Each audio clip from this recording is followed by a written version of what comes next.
Hey folks, we are up and running. Hi. What we got going on here? My name is Phil. I produce PDFs for the DMs Guild. I'm waiting to see. There it is. I'm checking my signal here. I feel like I want to push this up just a touch.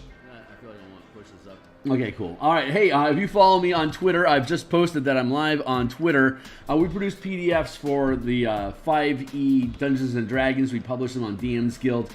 There's a link down in the description down below that shows you a stack of books that I've previously produced. Buy them if you like. If you're into MTG, 5-color manas, then this might be interesting for you. But what is actually important is that we are looking at the words I want to use are you can read all those books cover to cover. You can see all the content that I produce, the illustrations that I do, the kind of conceptual design work that I do. It's a good proof of concept of where we're going, like what kind of what you can expect from a Phil product. This is the Spelljammer Combat Exploration supplement that we're looking at the book cover for. We produced this here on stream, maybe 15 some odd episodes or so, maybe 20, I don't know. It was a while ago. We produced that here on stream. We also did a lot of the development of the... Hold on. There. We've developed a lot of the mechanics here on stream. Once we get the final text back from editing, we'll be doing layouts here on stream. And once the text is sitting on the page pretty, then we'll add in whatever additional illustrations we need to flesh out the pages and to diagrams and maps and stuff like that. So that's the kind of things that we do. I stream daily. YouTube doesn't really know what to do with me, so liking, subscribe, and catch other hours of content that I have for the Spelljammer Combat and Exploration book, the Martial Powers project that we do on Monday, as well as the word I'm currently looking for is the Eberron Adventure that we've been producing as well. Those are the 3 projects we have going on stream right now. They're either in, the Martial Powers is in development right now, so we're doing new text and design philosophies there. The Spelljammer Combat Exploration book, we are currently working on maps, and we're working on maps in the Eberron Adventures. So, Adam, I'm not sure how fast this is going to get done. I'm anticipating us... Hold on. Oh, coffee. I'm anticipating us being in layouts in February, at worst. So that probably means that we'll be through... We're doing token production right now for ships and creatures in space.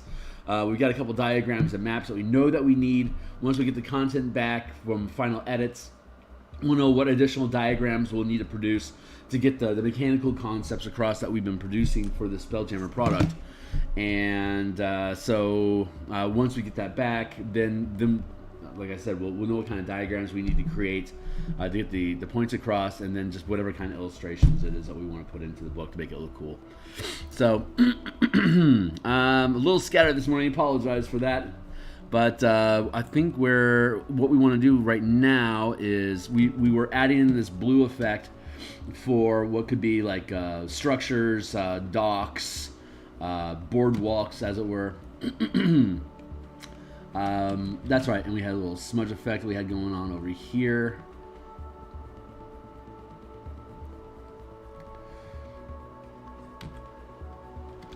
So we wanted to create a space. Hold on, I bet we could work smarter.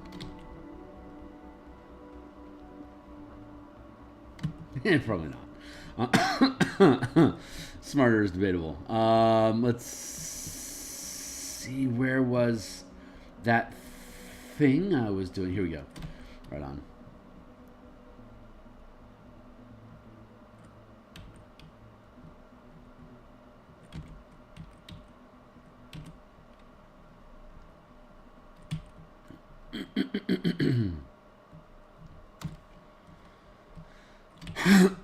So next thing we'll do is we'll steal color from the Rock of Brawl for how they have, because in the Spelljammer Adventures in Space, the Light of Xaryxis adventure, it has, this map is a reproduction of what's in Light of Xaryxis, except Light of Xaryxis doesn't have any color.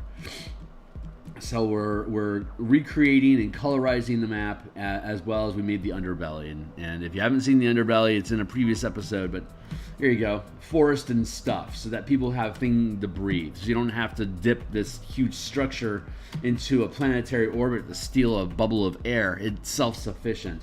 We determined a couple episodes ago that this amount of forest would be about maybe 5,000, 6,000 some odd people that we could populate on the top side of the structure. So we figured there's about 6,000 people scattered through these different houses, and that actually might be generous. I could probably safely say 5,000, but it never specifies in the adventure. It's just it's not even really a city. It's not a lot, like 1 mile.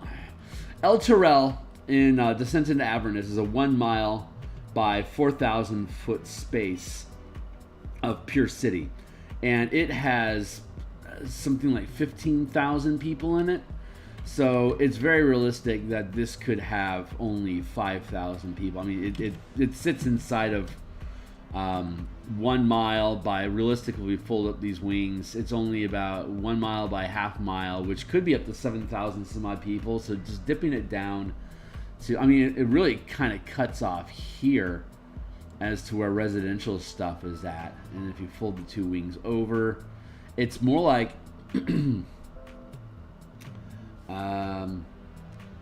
it's more like a third of a mile, which would which would be like 4,000 some odd people that you'd be able to support on the structure. So I think we're doing okay. It doesn't specify it, so we can monkey around with the actual numbers would be, but 4,000 feels right for the amount of buildings that are here. I think. I'm not a civic, a civil engineer. I think that's the word for building cities and shit. That's not my forte, but I play D&D, which means I know a little bit of everything. Just enough to get my characters in trouble. Oh, man. Let's see. Is there anything down this stretch here? Yeah.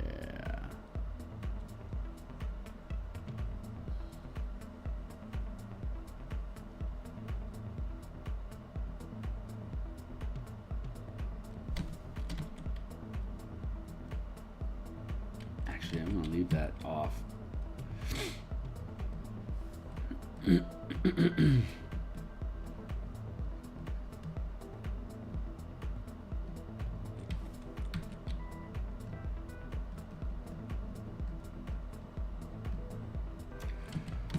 That feels right.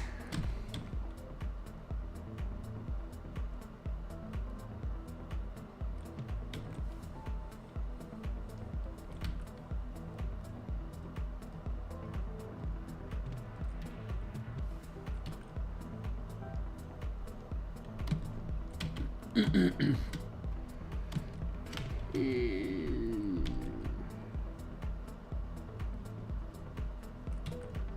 like that.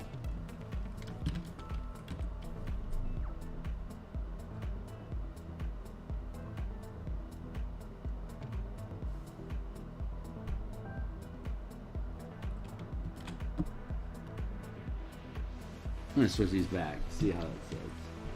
Meow.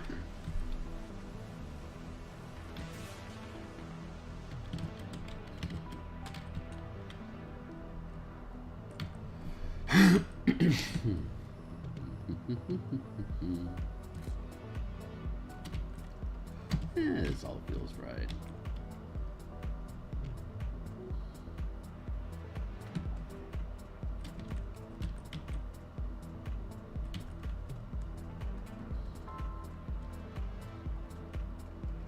Yabbers.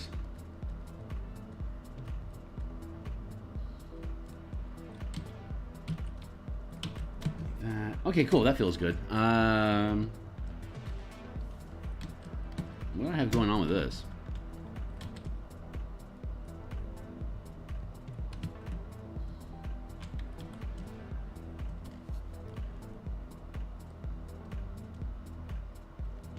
Oh, I see. That was just to check to see if it worked. And it did. So let's put this as boardwalks. Boardwalks and docks. Next thing I think I want to do here, let's see. I'm going to check in on our reference content.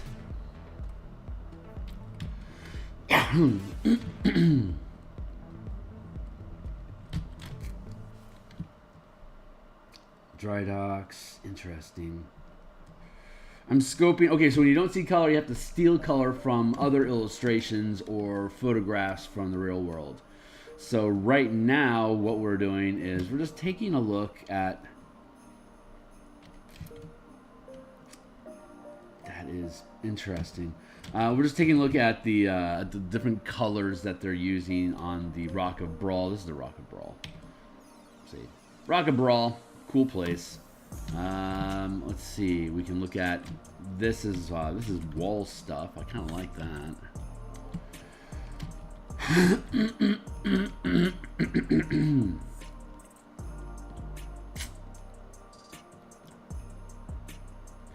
Kind of like that. Let's see.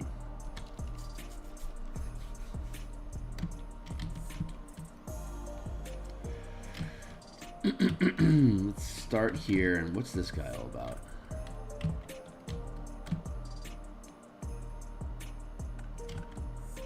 Haven. I think this is a good stone color, like yonder. So let's see if that sits pretty.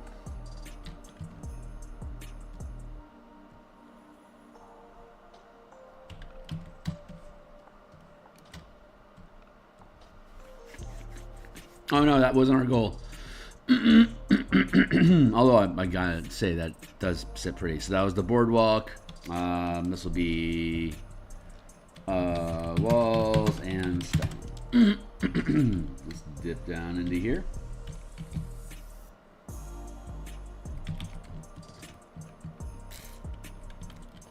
Woof, not good. Not good. Okay, so yeah, it looks like before I'm able to do topography for that. Where's my base? There's my base. Base! How low can you go?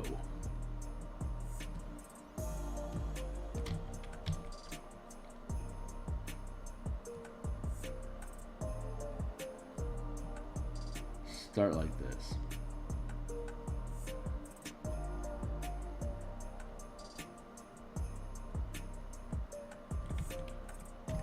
That's a very large eraser for the task at hand, sir.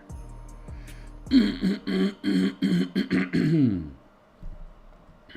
got some frogginess going on. Forgive, please. Okay, so we got that set up. That's at least a starting point. We wanted to have the base color here. We have topography that we want to monkey around with.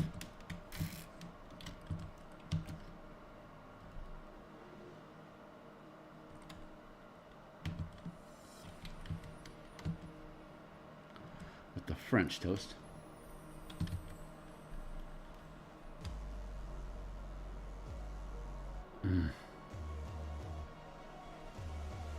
Walls and stone. Is that where I just worked?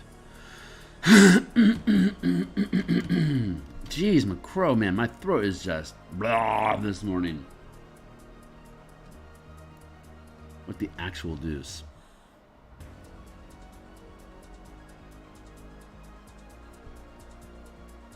Yeah, that's the Citadel. Okay. Okay. I know where I'm at. I'm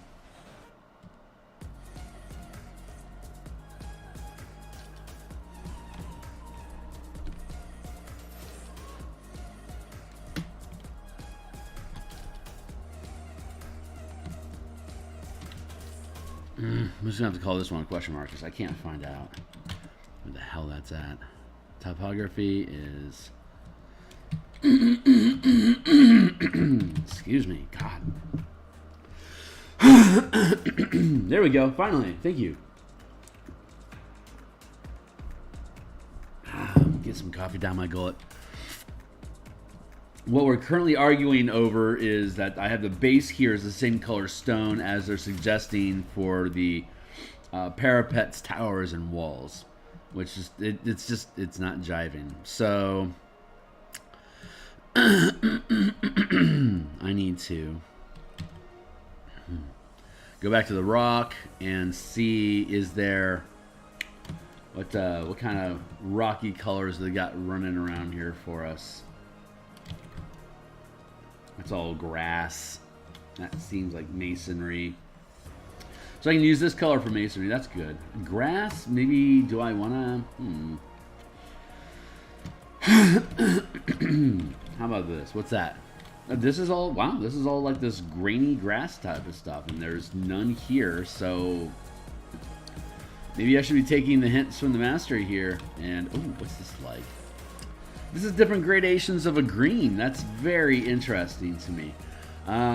So we got darker over here. No, that's a, wow, that's interesting. That's like a reddish. Now it's gone. Where did that come from? Oh, there it is. It's these buildings. Oh, that'll be a fun highlight. Okay, cool. So it looks like we're working in this green, blue-green sort of area. There's a lot of places called Man-O-War on this. I think they were really just interested in star moths. All right, this is our guidance here. So we'll go ahead and we can go ahead and use this grass color here. It seems to be common enough on Rocket Brawl. We can probably just pick it up and drop it into Citadel of Light. So we can now patch underneath the buildings like this. And we can do a smudge effect for this stuff too. But this is a good. This apparently is a good starting spot for us. So we'll start here, and we'll figure it out moving forward. So yeah, we're doing patches of grass, folks. Let's keep on keeping on.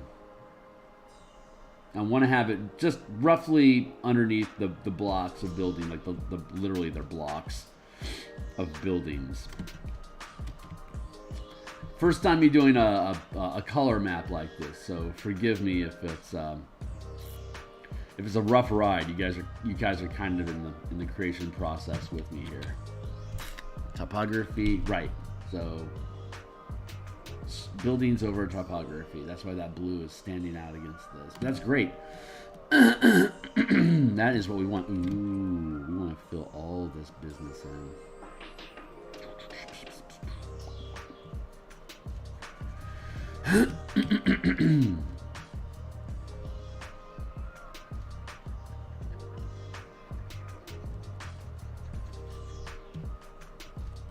Start off this way.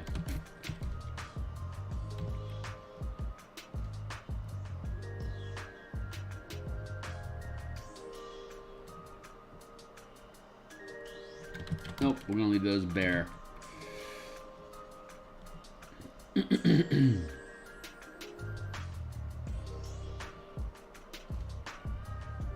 I like this. It would be sensible that a large amount of this is going to end up being covered in grass, but we can be picky about it at first. Like, I don't have to do that.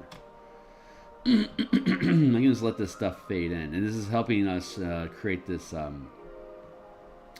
this street language.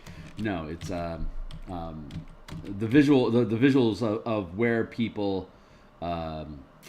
Like, where is nature? Like, if we're gonna let this green represent nature, like what's not trodden, then we can sort of start filling in gap. Because like I can smudge this stuff in like that to create these little neighborhood squares, and I can carve them. I can just carve them out of spaces where I want them. So got a lot of control over this part here.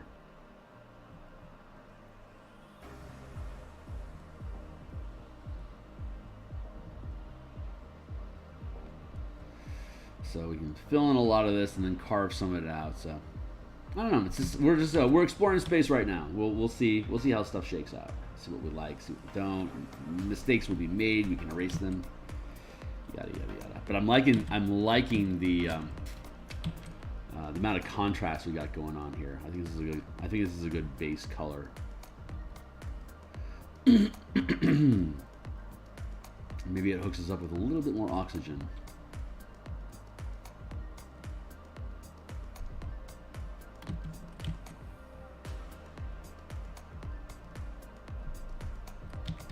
We'll probably get away with a larger. I don't want to get too large. Ooh, this is a job for square chisel. Give me that. Oh, we haven't needed you in a bit.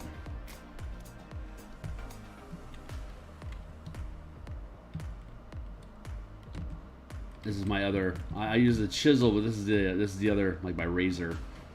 my mountain razor brush. But it will do the job that we need it to do. Just like that. It's rough, but that's okay because we're going to do a lot of smudge work, so that roughness is going to work for us. This will be I think a more fun way to chisel in the color, as it were, for us to have more interesting shapes and for us to have more interesting smudgery when we're done.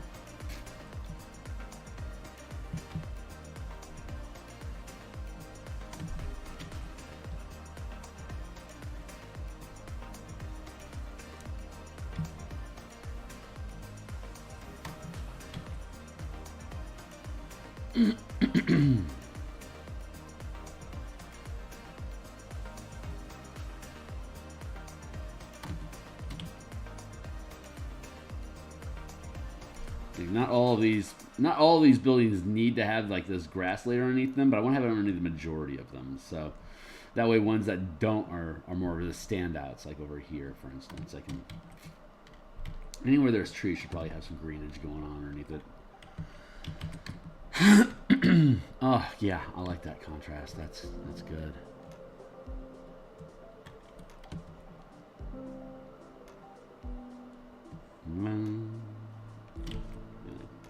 This one's out here.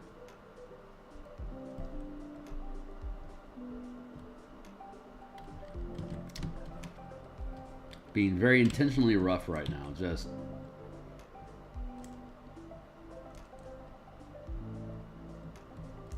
splashing color on the page so I can smudge it out. Fun project. God, I love doing this.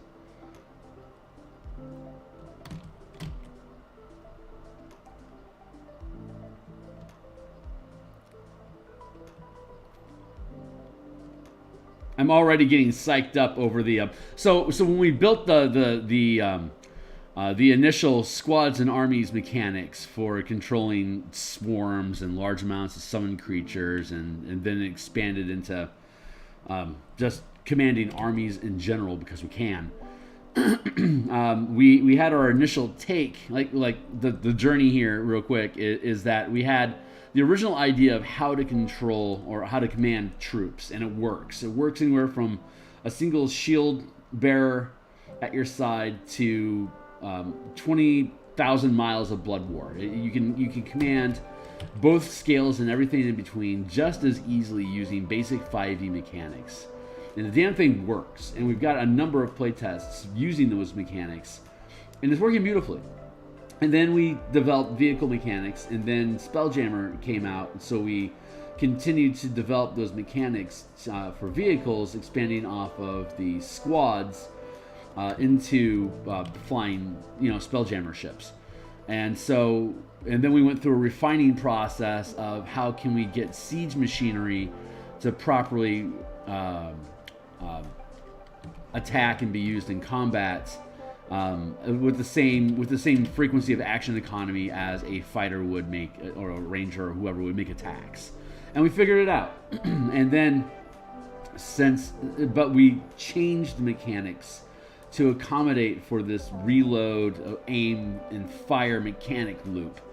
So once we figured that out, we now get to reverse engineer into the squads and armies a sort of at the ready mechanic, so that as you're coordinating your teams to attack, for you to be able to do the maximum damage that the squad would be capable of doing by having a coordinated attack against a specific enemy, we can now use those same the ready like at the ready mechanics. We're still figuring out the language behind it, but it works, and it's much better than what the previous rendition was, because it now allows us just to have better control over action economy at different tiers of play in the game. So it's a stronger product, and as a result of it, as a result of the work we put into the Spelljammer book, we can now reverse engineer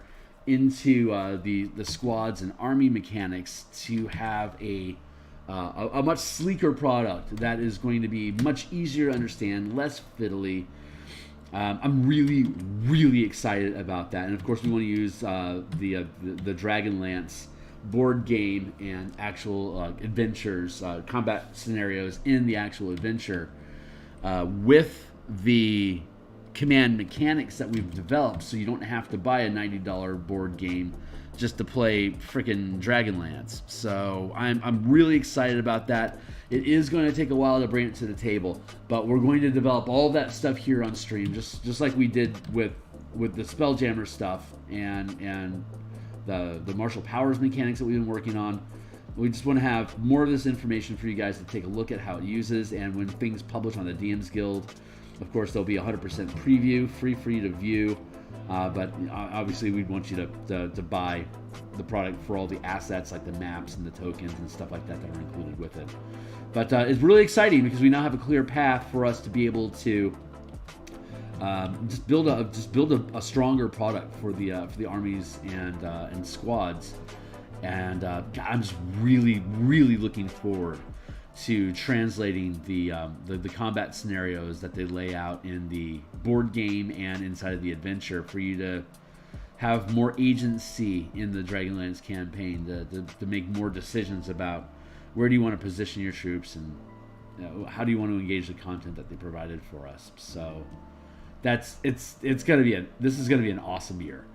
This will be off our plate this should be published by March, April-ish, which is still a while away, and we got a lot of work to do. If you've seen the amount of content that we're producing, you know it's going to be a little while, but it's going to totally be worth the wait. And so once this publishes, then we can dive right into guilds and kingdoms, as well as armies and squads and armies. The Eberron adventure should be publishing probably March-ish as well. And that's when we'll be able to send martial powers off to edits. We think in February, martial powers will be editing, and we'll get that back probably April, maybe May. I'm not rushing it. So we'll have that back. We'll be able to do layouts for the martial powers project while we're continuing development for guilds and kingdoms and squads and armies. And once that publishes, it'll probably be 2024 by the time all that stuff is done. But you'll be seeing all of it as we play it along, and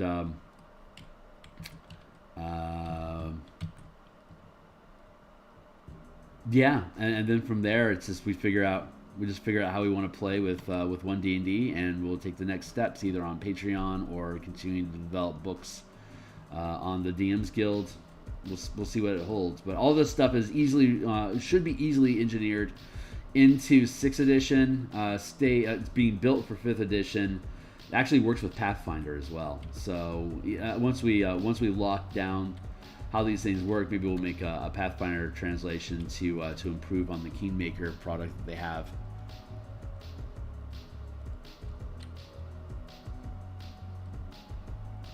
But I'm excited, man. There's some really cool stuff coming on the pipe. Just to be able to have the scaling, like somebody on the Spelljammer Discord was asking about how they can take dragons from Dragonlance and turn them into threats in wild space, and we actually have answers to all of those questions. So I'm just waiting for him to give me the CR, the level of the characters involved and the scale of conflict that they want to have stats for. But we can stat all that stuff out.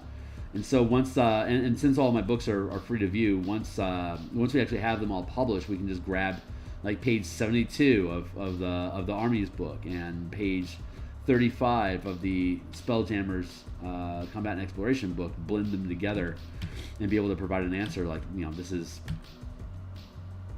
how you can create what's the word? What's the plural for cavalry for horses? You can create a cavalry of dragons, like say in astral space, hunting elithid ships. Super easy to do. Super easy to do. It's really exciting. I'm really looking forward to it. So smudge is what we're doing right now. We're just smudging stuff, and I'm just talking. I'm just yammering, honestly. I'm just really excited about where all this stuff is going. It just completely turns all the adventures that Wizards of the Coast is putting out on its head. And I've already gotten permission from the DMs Guild for me to build a revision, or to build a translation guide using our mechanics for Test of the Warlord, which is technically a Greyhawk adventure, but it's published on the DMs Guild, so it's open game for us to provide a translation for. See, that's the one thing, and I disparage this sometimes, not throw shade. So, there's a ton of mass combat systems that are on the DMs Guild, but none of them are showing you how to actually use them with any of the D&D content that's out there. I call it proof of concept, which is a term you've probably heard before. But when I produce a product, I want to make sure I'm showing you how you can use it. Like in the description down below, the 5-color mana spell point variant rules that we use. There are examples of characters and NPCs in those books, like how they would be represented using color mana, like what kind of benefits and advantages do they have using that system that you wouldn't have otherwise. Like, why would you bother using it? Like, we lay all that stuff out there for you. So it's just, if you're going to produce something, you should really be demonstrating how that thing is supposed to actually be used in your book. How are you supposed to expect people to want to buy your thing if they don't understand how to use your thing? And something as broad topic as space, or like how to move armies, like how do you command vast amounts of troops and stay true to the 5e mechanics, the game you actually want to play, instead of playing somebody else's. You know, you don't want to play Risk, you don't want to play Stratego when you're sitting at a table of D&D.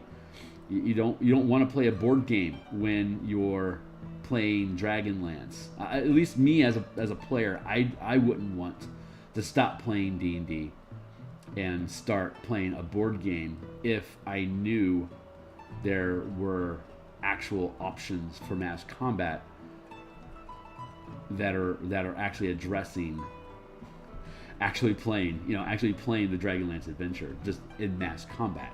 Like that is what we are offering, and it works. So it's going to be really fun translating all of the combat scenarios on the board game and inside of the actual adventure book into these mechanics, so that you can see you don't have to spend $90 on a freaking stupid board game, and spend $50 for the Dragonlance thing, and then pick up our supplement for like $20.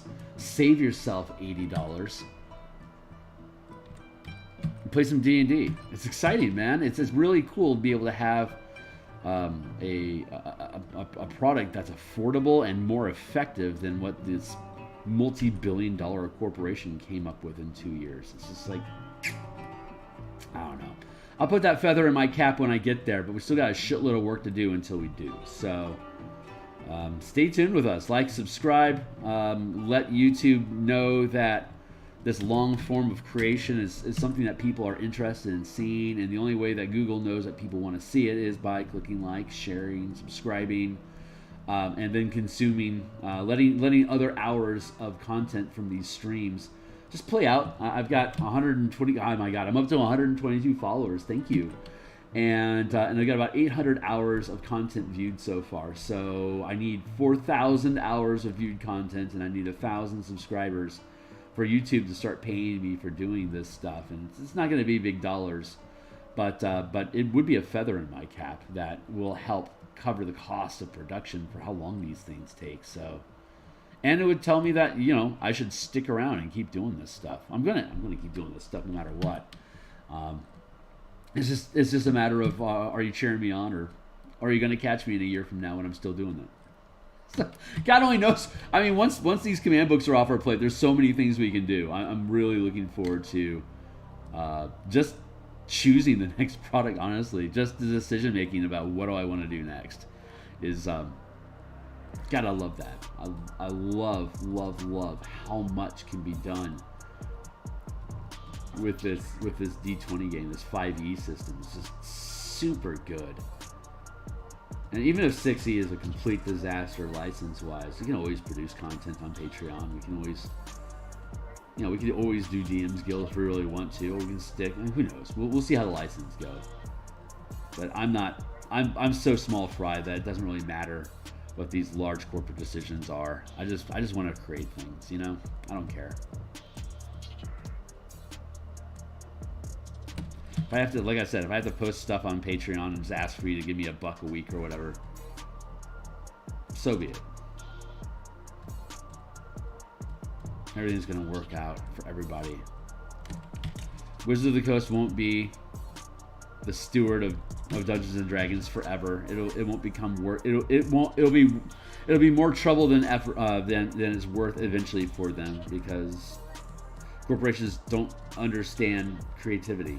You don't leave creatives in charge of a product. You hire business people to market and make decisions for that product, but D&D is a creative experience, so it'll never get out of that creative phase. It'll never properly sit in the hands of marketing.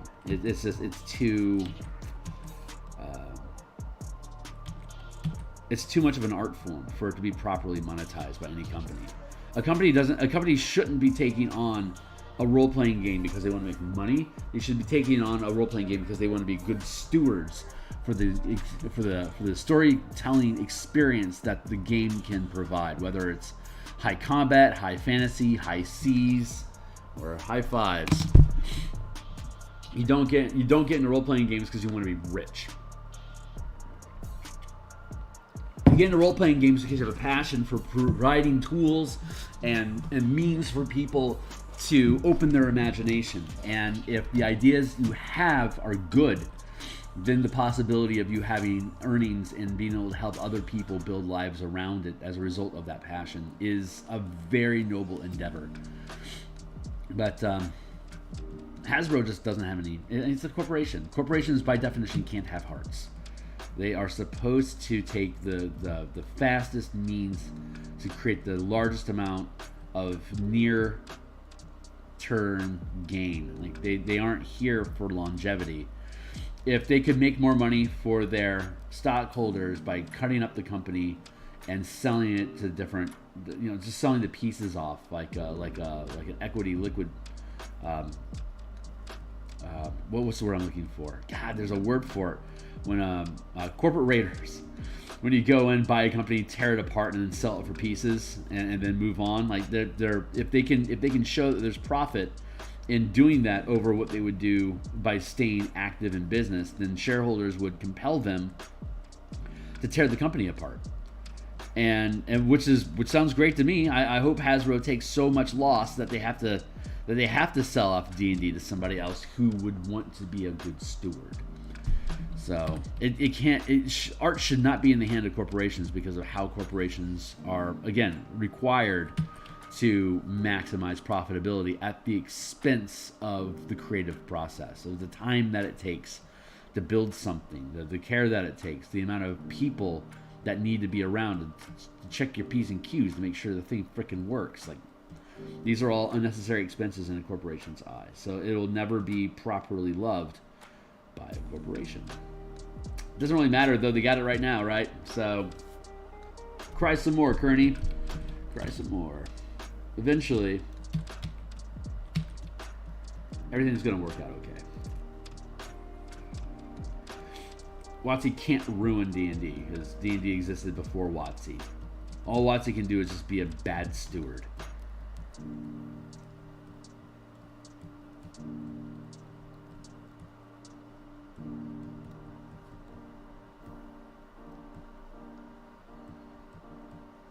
So we just keep on keeping on. Let's smuggle this stuff in. I'm thinking maybe instead of smudging streets out, maybe I should draw them in. That might be the proper path. I'm not sure. Like I said, this is the first time doing a colored city map like this I've ever done. So thanks for showing up and tagging along the experience with me. It's been freaking awesome so far. I just don't know necessarily what my next step is going to be in the process, because we're kind of discovering that workflow as we go. And I've seen a lot of cartography channels talk about like how to lay out cities, and like even examples of like stipple brushing and different types of texturing, but I don't see a lot of coloration processes going on. So I'm proud to be doing this. I don't think I've ever seen a YouTube channel take a concept of a book and walk you through the development process, the layout process, the illustration process, and the publishing process. I am really thrilled to have that opportunity. So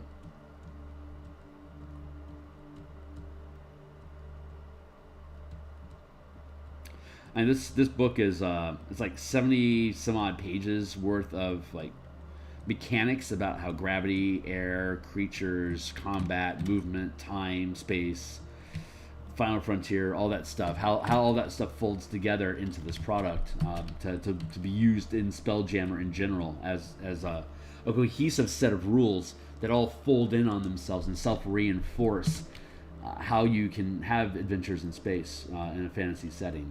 I'm just, you'll see it. Like I said, it's 100% preview. So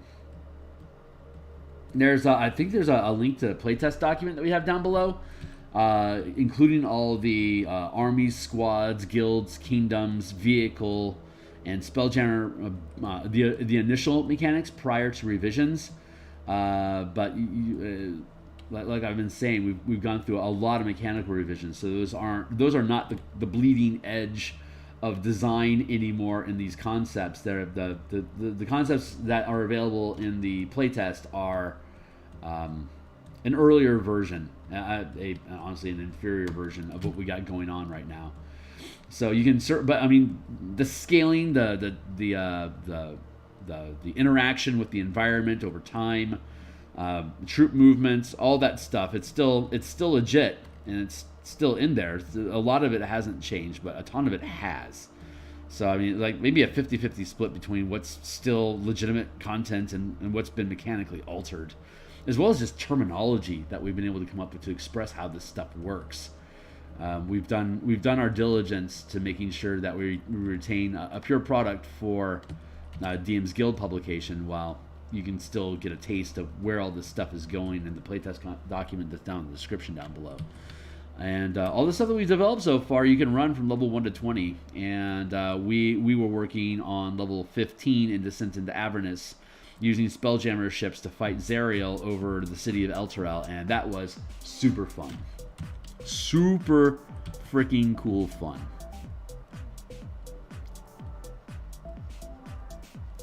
I think we have the playtest development for that. I think that's, oh my god, I'm loving this. Look at this stuff. How freaking awesome this is. Ah! Wrong button, Kearney. There you go. Now you're back on set.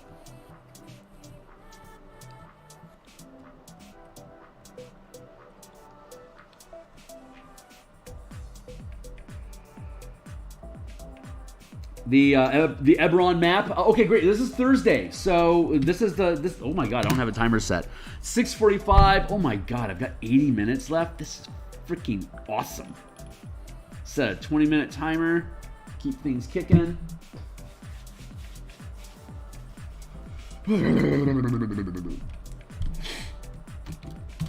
Okay, yeah. So it's Thursday. So we're doing this for another 80 minutes this morning, and then this evening. In about 11 hours ish, I will jump back on, and we'll be working on the Eberron map, and we are just about done with the, hey Anzi, we are just about done with the line art for the Eberron cemetery map. So when we come back on in 11 hours, we'll be able to do. We'll start coloring. We'll be laying down ground and all the grit and all the things that we did with the other Eberron maps. We'll be doing with the cemetery tonight. Get that started. I'm expecting the cemetery to be done on Monday. I hope. We've gotten it to be a pretty automated. I mean, it's an industrial. What's the word I'm looking for? Not automated, because I have to physically do it myself. But we have a system in place now for how to do these environments in the Eberron adventure that we've been building. So it shouldn't take that long for us to be able to lay down the texture, the coloring. We already know all that stuff, so it's pretty straightforward for us to be able to do all that.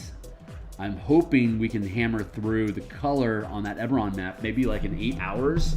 So we have a really good possibility of having it finished on Monday night. And then this we're probably going to have done. Well, this will be done probably next week. And then we'll be able to get back into doing tokens. We'll finish up the creature tokens. And then we'll start in on all the ship tokens. There's like 20 ships that we have to do. That I think I'm going to be leaning on the little standee cutouts that they had in second edition to help inform the language on those. I think it's intimidating to me right now. Hold on, I want to catch up. This is looking great. Thank you so much, man. I appreciate the feedback. It's intimidating to me thinking about the illustrations that I want to do here, because I want to do stuff like, God, I have no idea, but what am I trying to say? Like, if you have a death spider or a night spider, as they've relabeled it, right? Which is, a spider-looking thing here, and then it's got its 8 legs. Here's 4 of them because we're looking at a side view. Like this might be sufficient for me to like have something like this be a token. It's not the best illustration, but it's a start anyway. But what I want to do is like be able to point out like where weapon stations are and like where a bridge is at on these things. But in narration, oh my god, it's so complicated. I want to be able to do something like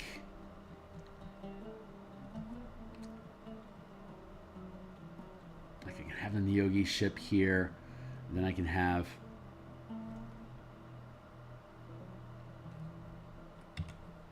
this sorry, this is a tangent because it's something I've just been thinking about.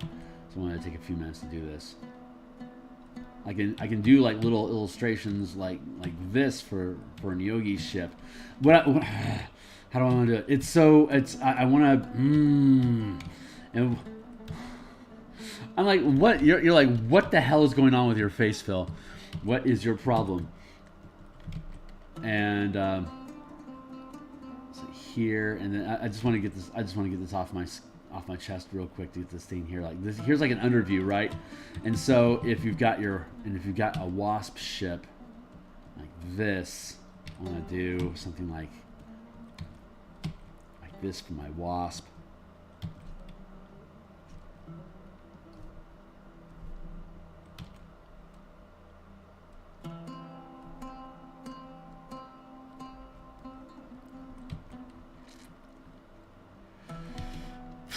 That sort of thing. Like here's a token, and here's like more of just like a sketchy illustration. But I want to be able to show that like a night spider with its 8 legs can grab and just start mauling with piercing attacks if it catches hold of this little of this wasp ship. This big freaking Yogi ship is just literally going to tear it apart. It's got these 8 legs that it can use as piercing attacks, basically as just giant daggers that the pilot can just punch into the side of the ship and bore holes through it. And I'm trying to figure out like on the cover that I have here. Grab this real quick. These slashing, like these rams, like you've got rams, right? A bludgeoning ram, there's piercing rams. And then you have this giant sharpened blade that you can use as slashing attacks to cut through a ship. And I'm trying to figure out, God, I want to animate this crap. I'm not an animator, But it's like, if we're doing this stuff, I really just want to have like ships clashing, just like tearing the fuck out of each other. Because that's kind of how melee works. I'm gonna actually, I have no idea why I want to keep this, but I do.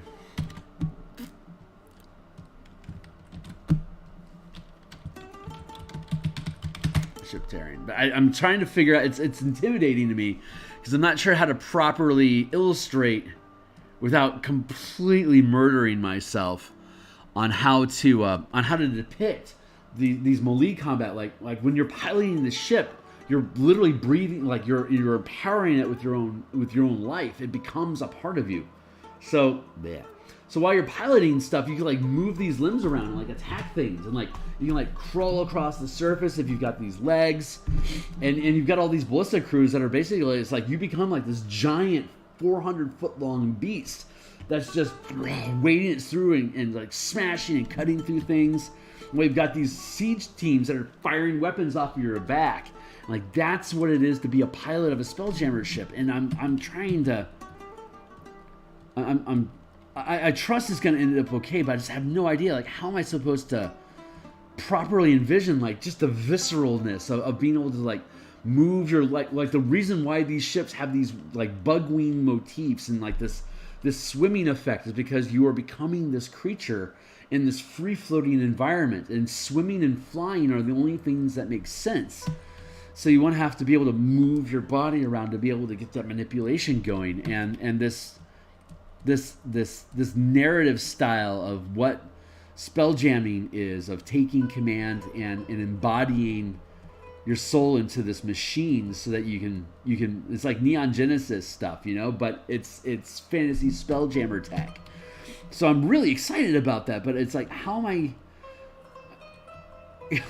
for me to really be able to make this thing lock, I have to have at least a few illustrations of that kind of stuff going on, because it's, you know, combat and exploration. I want to have ships tearing each other apart, because that's the kind of 5e combat. Like if you're, it's like you're a Sturge and you're fighting a phase spider. Like that's the kind of battle that I need to depict if it's going to be like a wasp ship versus a Nyogi Night Spider. You're literally a Sturge versus, like I said, a phase spider. Like, what does that fight look like? It's like, well, that's, if I can figure that out and then mechanize the creatures, then I will be accomplishing the visual aesthetics that I want for this Spelljammer product. And that is, like, living ships are freaking cool. A few sessions ago when we were upscaling mechanics for spellcasting, we were talking about like using the awaken spell on ships that are made out of ceramic or living plants, so you can meet the requirements of awakening plants. So you have to have a plant-based ship to begin with. But then you also have animate object, which can literally animate anything. So you can have like metal, like the metal scorpion ships, for example. You can animate those. And then if you permanize it, you basically have a minion that you can run around with. But I think that's going to be the first. God, I've got so much work to do between now and 2025. I just want to take like a couple weeks, just a couple weeks, or maybe it'd probably end up taking a month. But I want to take a little bit of time to flesh out awakened and animated ships and create sidekicks out of them. I just think I think that'd be the best, like, first offering to expand on what the Spelljammer book is like. You want to have, if you want to treat your ships like living creatures, Phil, let's have actually living creatures for you to run around with. Anyway, I'm geeking out. I'm geeking out again. But yeah, so we're going to be working on the cemetery tonight. I'm excited about that. We're going to continue cartography with this, figuring out how this stuff is supposed to be expressed visually. This is a hell of a project for me. It's a good challenge, but I've got a lot of faith that it's going to land clean, because it's too cool. Even if the illustrations are only so, the mechanics themselves are going to carry the product, because they're just. It's so exciting to be on the Spelljammer Discord and seeing questions that people have about, how am I supposed to do this? How am I supposed to do this? And having answers to everything with this product. That is just, immensely satisfying. Immensely satisfying. So I'm just so looking forward to having this be something I can actually share with people. Like for you to like just page through it, page by page. It's like, oh yeah, here's the mechanics for that. Here's how the mechanics for this work. Blah blah blah. Anyway, stupid geeking out. Stupid geeking out. But it's just, man, I'm just. 5e can be so. They don't need a 6e. It's just make 5e better. Honestly, a lot of the ones, like a lot of the dice roll mechanics, like the changes to grappling and stuff like that, and like it being a saving throw as opposed to an opposed check. Those are all mechanical revisions. I think are actually pretty good quality of life improvements. I don't necessarily know if I agree with the direction that they're going with classes, but you know, whatever. I don't build classes.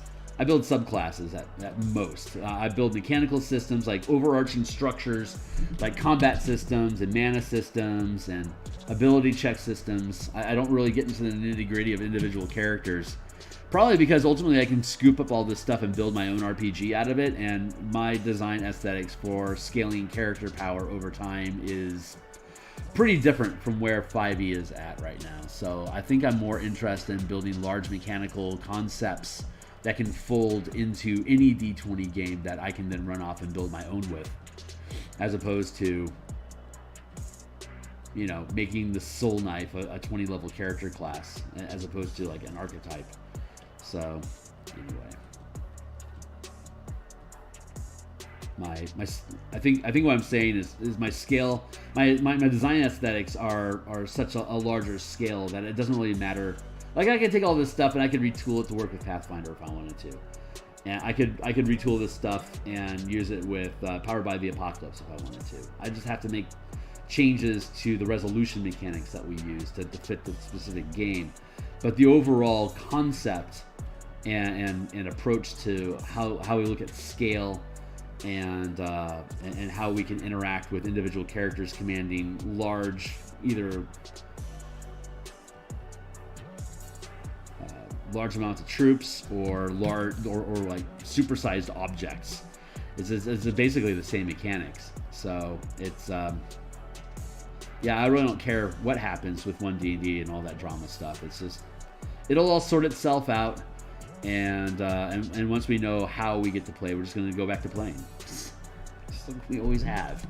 Like whatever, Wizards are just bad stewards. They'll go away eventually. The game will remain.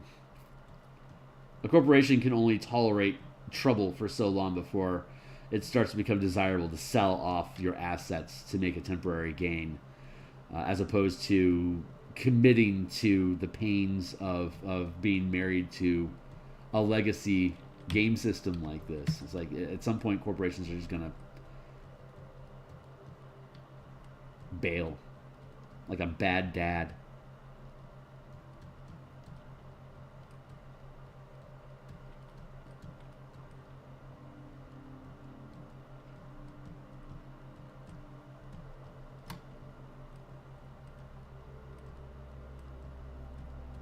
Wizards of the Coast is the abusive stepfather of role-playing games.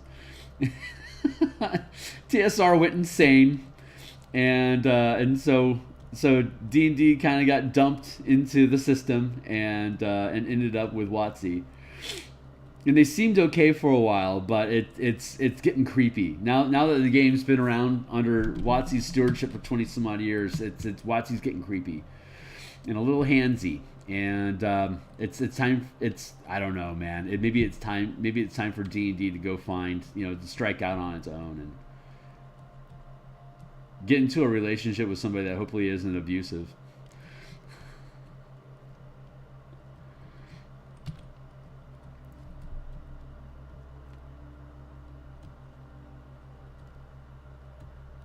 If that's a creepy analogy, good, because that should be a creepy analogy.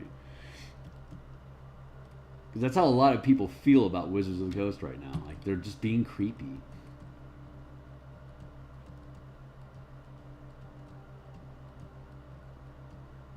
I think I like how that looks.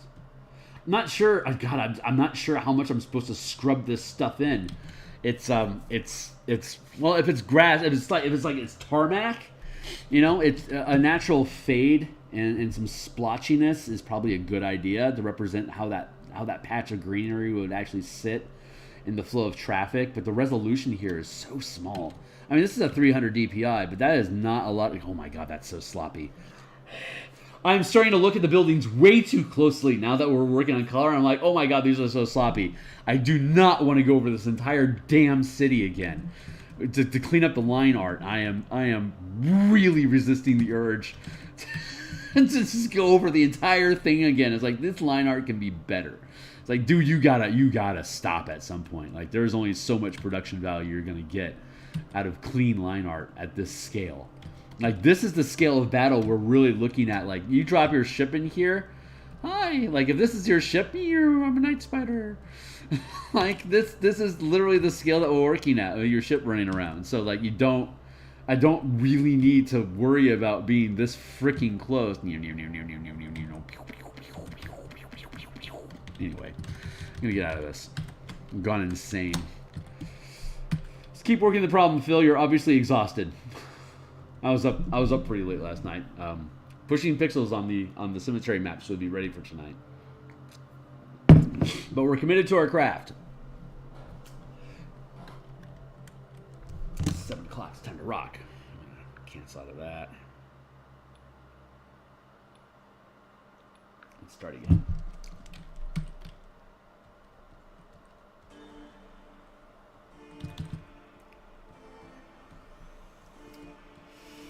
I bet it's like I'm not sure. I know the stop button will punch out at me eventually. It's just I'm not sure when and how that's going to happen. I guess zooming in like this is probably the first step. Maybe I do something like that.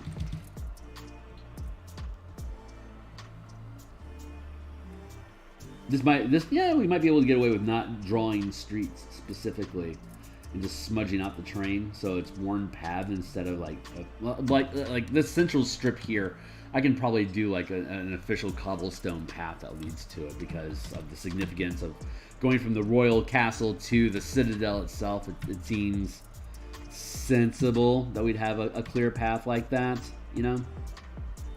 So maybe I can just start carving out pieces. I'm gonna actually duplicate this layer. Duplicado. And make that go away, and then there.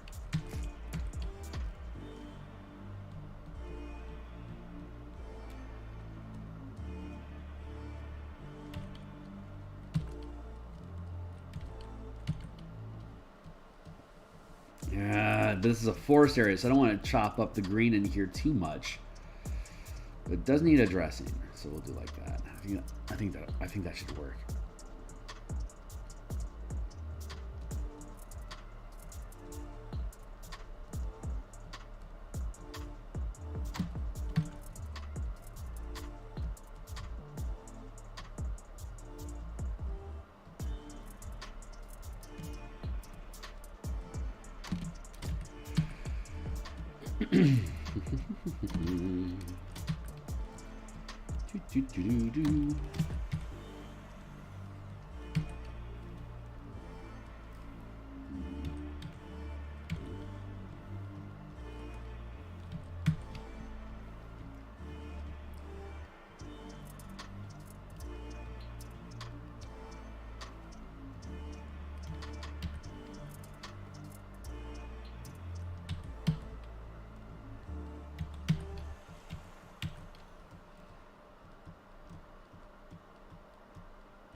So I can carve up, I can scrape up the ground like this, and then when we go back through on top of the buildings, I want to make a kind of a large area here. Like I can see people tailgating over here.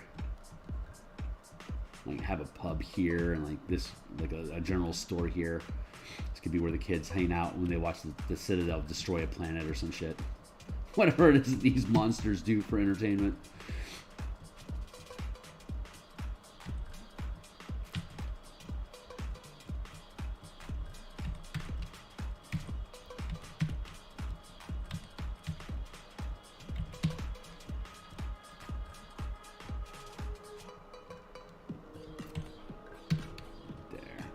this is just minuscule detail. It's kind of fun, honestly. I'm kind of thinking about these blue boardwalks too. Like having that stuff flow over and like create a larger pavilion area, but it's like, I don't think so. I don't know. We're figuring things out. I think just honestly, just more and more. I think more blending.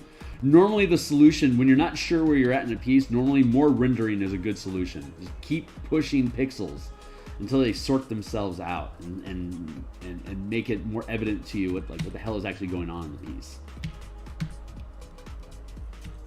Best advice I can give.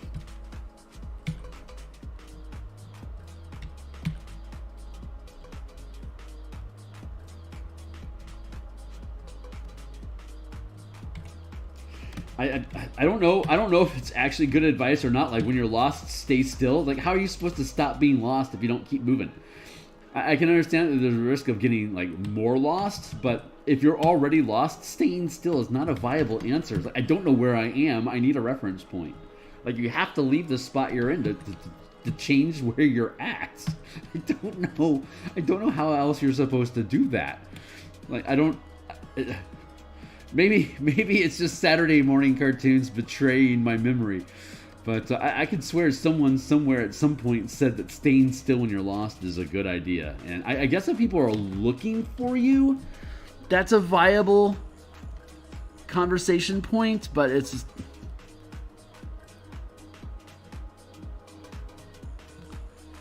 Can I... Hold on. Duplicate that group, conceal that, and then... Merge. Oh no, don't do it. Merge. Yeah, we're merging everything down on the line art here inside of the color piece. So we can start making sure we have clean lines everywhere. There.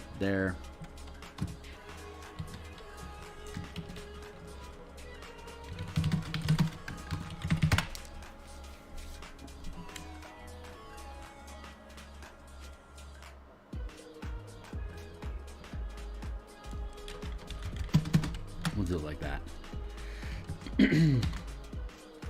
Yeah, we're doing okay. Cool.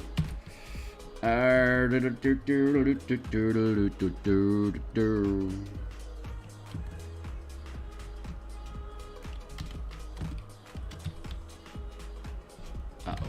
Yeah, this is where we're supposed to be. Like that.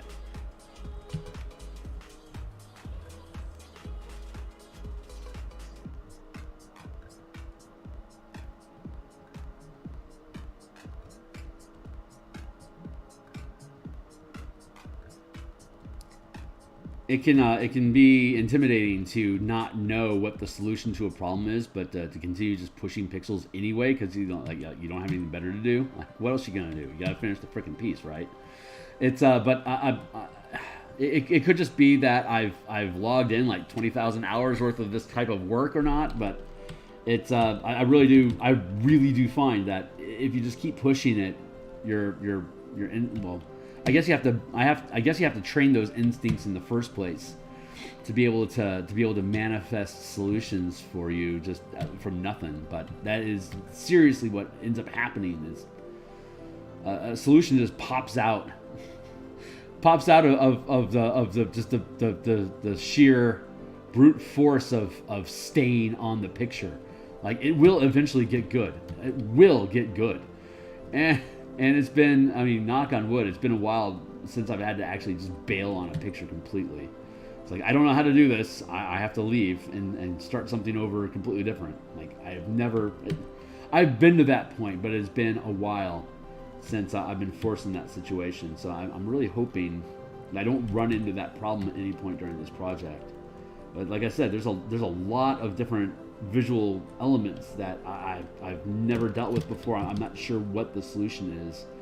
So I'm really just putting a lot of faith in the muses to guide me through wherever the hell it is that they want to take me on this project. And that makes it really exciting when you're kind of an observer in your own production process, because I really don't have a clue about what I'm doing half the time with this stuff. But I've put in so many hours of like meticulously paying attention to what it is I'm actually doing I'm kind of at a point right now that my body just kind of knows what it needs to do to, like if I put in the order of, hey, I need an archer shooting at something that's to the top left of the screen, it's my body can produce an archer that's shooting at stuff at the top, the top right corner of the screen. It's just, I don't have to worry about it. I know how to make an archer. I don't have to actively think about it until something gets served up saying, hey, we need you to provide us a preference decision on how this is going to continue rendering. And that's honestly a lot of fun, like getting it to the point where it kind of automates itself. So because it just, you can turn off your brain and let it do for itself. I think given the situation, your fidelity is good. Oh, thank you. Yeah, I think it'll be fine. I don't want to waste render time on pixel pushing that's unnecessary. And this really is a large freaking. I mean, I can even get to this point and it still looks pretty damn good. And that's at 200%. So that's 100. What is that? 150% down here in the corner here. That's plenty of freaking size. So yeah, we should be fine.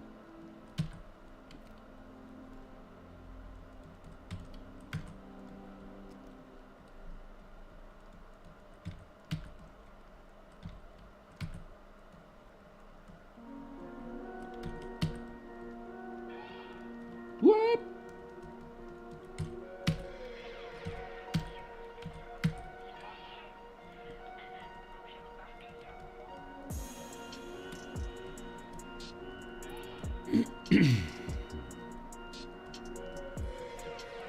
I don't blame Wizards for not colorizing the Citadel of Light, but considering how much space they invested in coloring pictures of each ship as a half-page color illustration, you'd think that they would have invested at least a few coins in colorizing this thing. I guess I can be happy that they didn't, because this map has a purpose for people to purchase it. Really thinking about making a stock art piece of this just by itself. Like, hey, here's the temple, or like here's the Light of Xaryxis tower, the Citadel of Light, top, bottom, colorized. I could probably actually just sell that as its own standalone piece on DMsGuild and probably make some coin off of that. Maybe I'll do that when we're done here and have it like bundle it and like make it $1 off. See, the problem is that bundling it, you're gonna get all this stuff in the book anyway. I'm not trying to piecemeal people, but not everyone is going to want to actually buy the book that we're putting out. So it's a question of, because I got other people that are making coin off of this with me. My editor gets a cut, and Ukulele Bard, who helped me with all the math and the like the logistics and the action economy on this stuff, he's getting a percentage as well. So the more things that I produce, like art assets, I want to be careful about how much of them I'm using like as a coupon. Like I really want to use artwork as a coupon for these things. That screws my partners out of money, and that is not what I want to do. So I'm trying to figure out the logistics on that.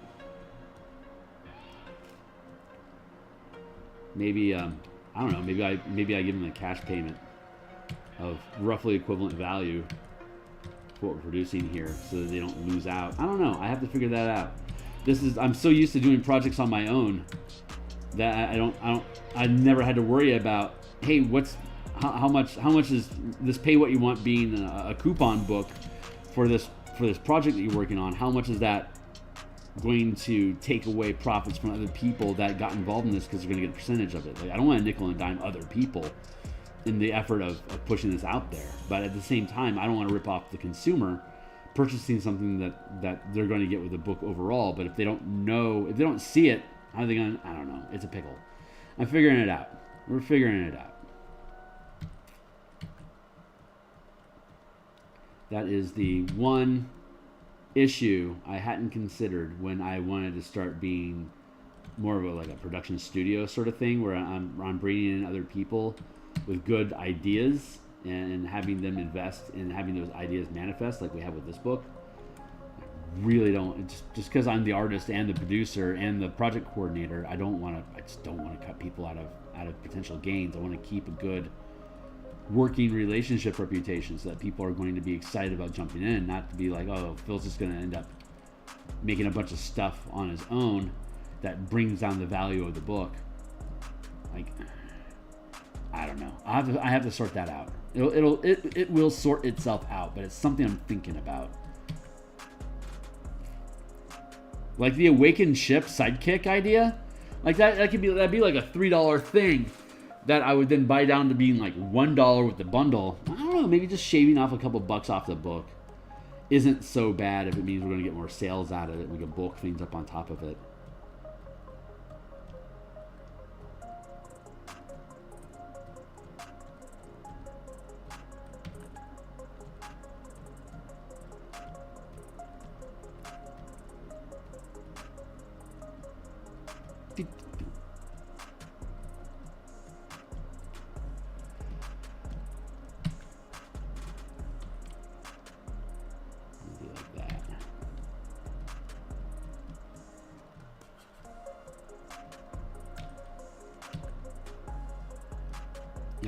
I'm thinking like a $15 sell point, like a listed price of $15, and then bundle it down to 12 or 13, and then stack up bundle stuff on top of it, so you can gain a growing percentage of value based on other books I'm producing that I can then just like drop the floor out from underneath and make them stupid cheap, like $3 down to $1.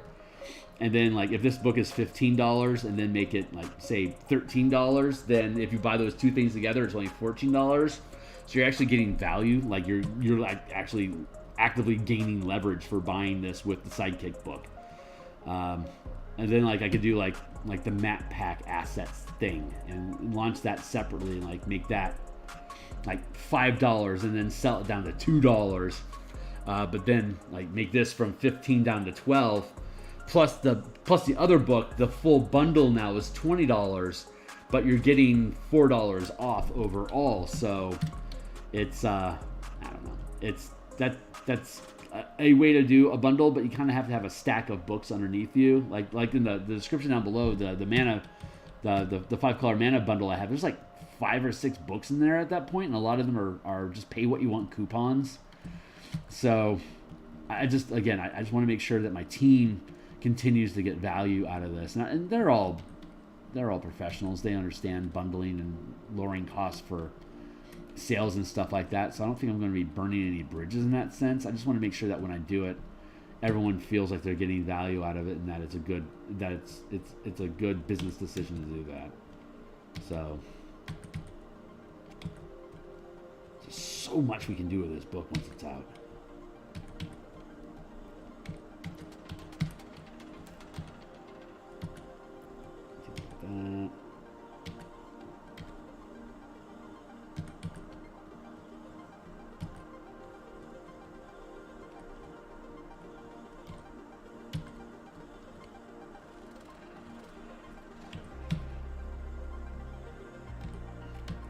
I think like Spelljammer has a lot broader appeal in general as opposed to like Theros or Ravnica or Strixhaven, because the mana mechanics that I came up with are fantastic for those 3 campaign settings. But between those, I don't think there's as much of an audience between those 3 campaign settings of MTG.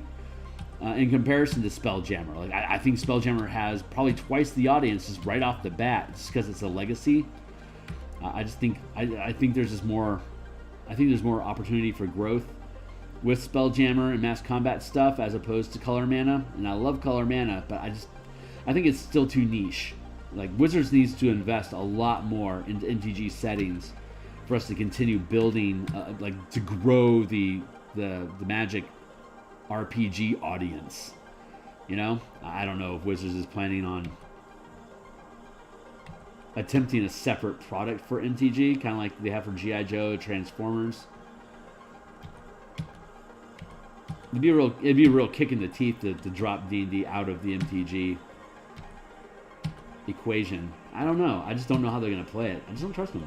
I don't know what they're planning on doing.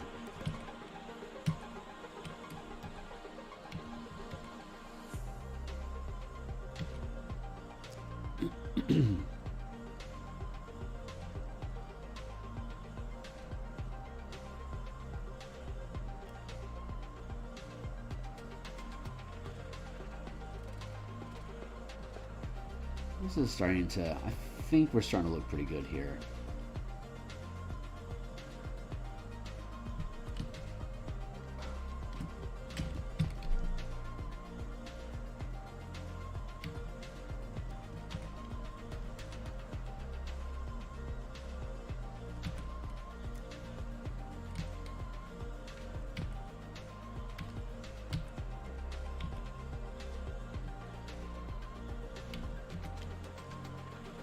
We're getting there, man. This thing's coming along.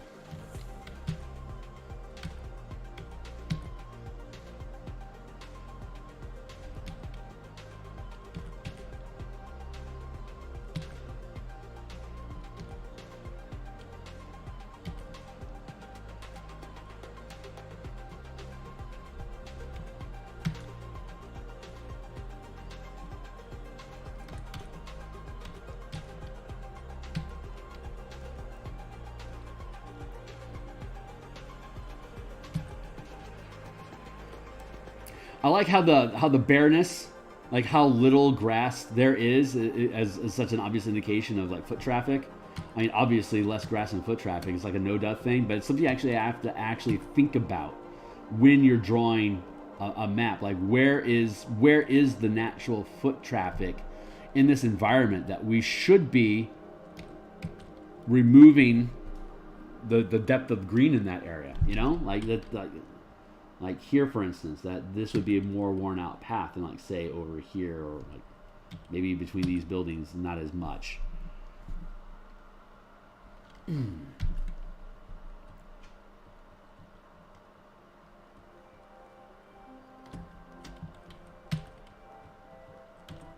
Like here is a decent spot for me to drop in a deeper patch.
Subtle stuff.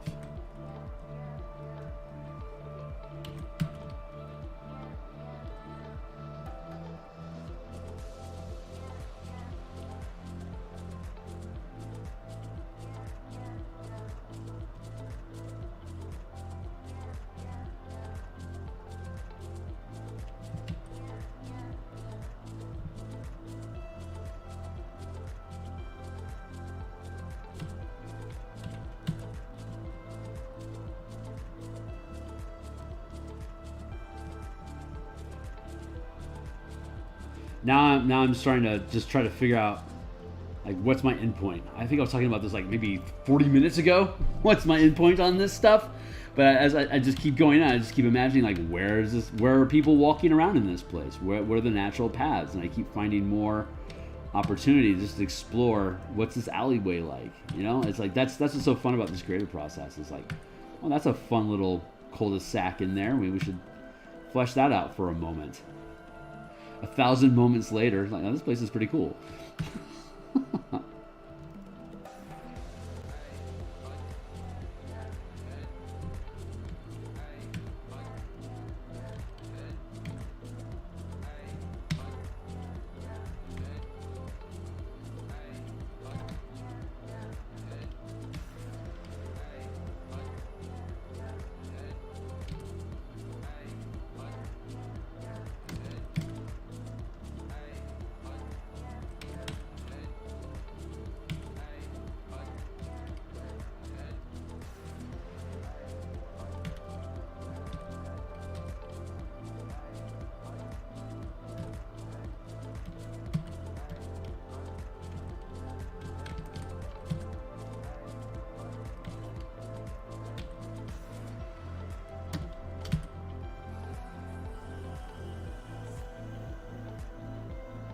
I mean, it's 500 feet. That's 2 football fields.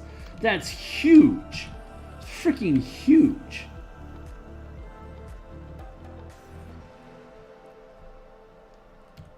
I don't want to get any closer than this because of the scale of combat. It's at the 500-foot scale. Like, that's legit. But it's just so many. Like this is a legitimate building. Like you could probably have like 100 people living in this building. It's kind of crazy. Just depends on how dense you want the city to be. I mean, we're obviously keeping it thin because of the amount of air that we know we can pump into this place. We want to keep it like around 5,000 or less. But it's just it obviously has the ability to accommodate that.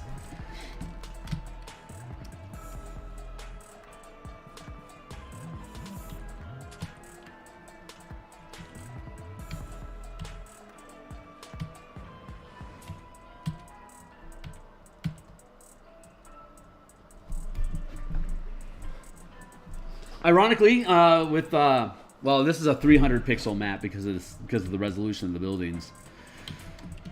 But I like that my standard is 100 pixels per inch. So like when you're zoomed in like this, well, I mean this is like every 3 pixels, like 1, 2, 3. That's 5 feet there. Like that's 5 feet wide. That's like 8 feet wide. I like that we can directly measure the pixels as a measurement of like actual walking scale. I think that's fun.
God, there's so much that can be done.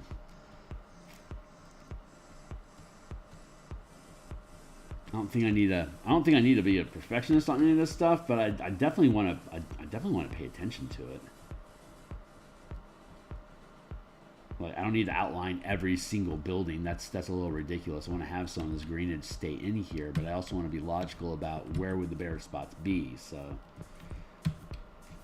like, I don't need to worry about that spot in between there or these like little nooks in between here, but I can like drop a little dot now and again.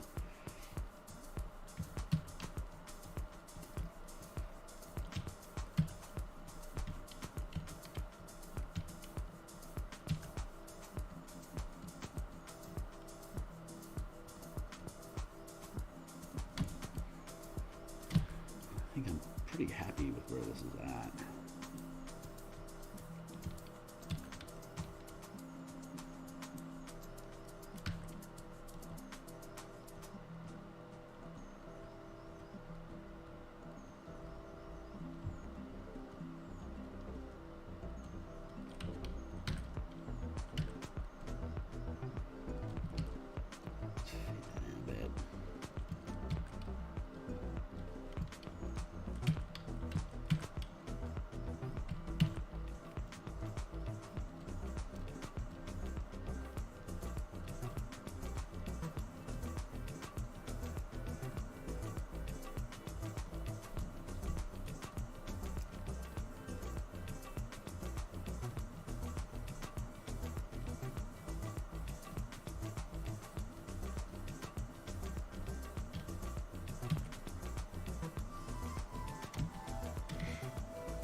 Feeling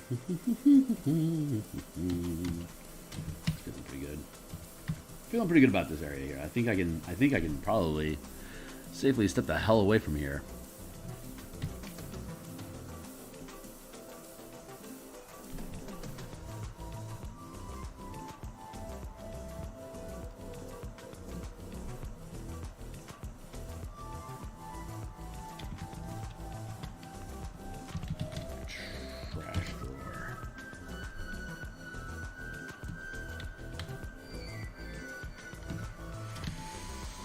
That's starting to feel pretty good.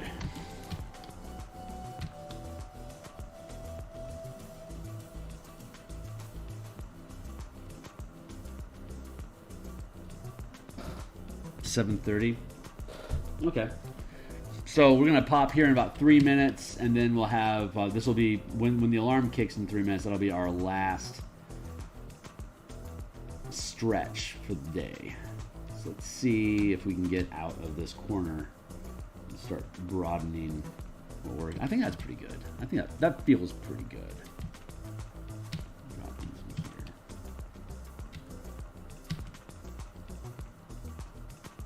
Yeah, I'll have an opportunity to come back and be nitpicky again later.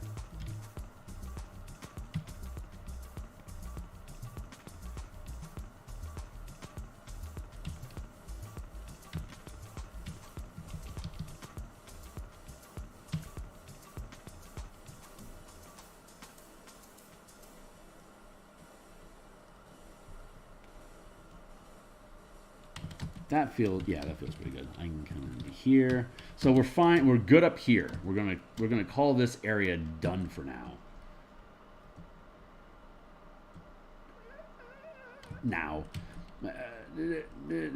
Okay, cool. So we're good with that whole top block there. So now we can move down into this area. Yeah, down here. So basically this line, this cut across this butterfly here down is where we're working. This block right in this area, right in this zone. That's our bit.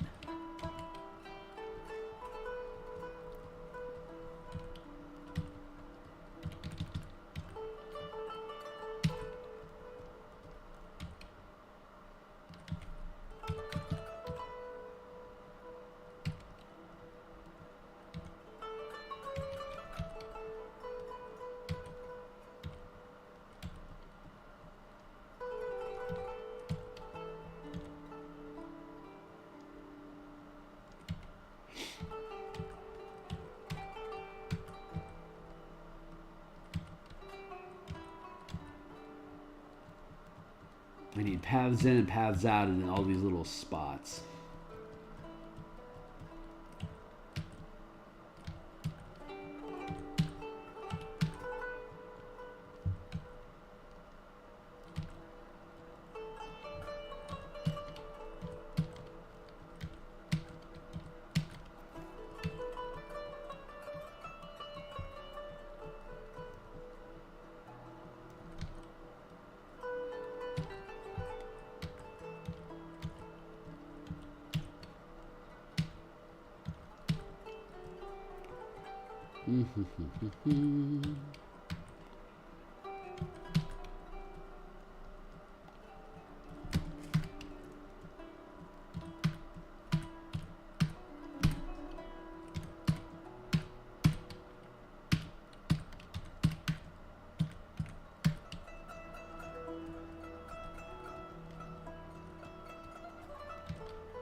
Hey, okay, that's our last 20-minute kicker going off right now. So we're in our last 20-minute stretch.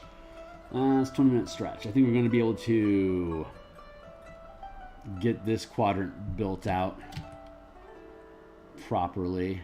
So what'll happen, let's see. So tonight we're doing Eberron. Tomorrow we'll be back here doing more of this. I think, boy, oh boy. I'm not sure how quickly we're going to be able to get buildings done, but I definitely need to have some different colors. Like 2 or 3 different colors, probably 4 different colors for buildings, just in general, which means I'll have to conceal the color layers that we're working on right now for us to be able to make sure that I have the contrast that I need in my eyes for me to see what buildings we have and haven't worked on. But that will be, once I get done fidgeting with with this tarmac, then we will be able to get into the buildings.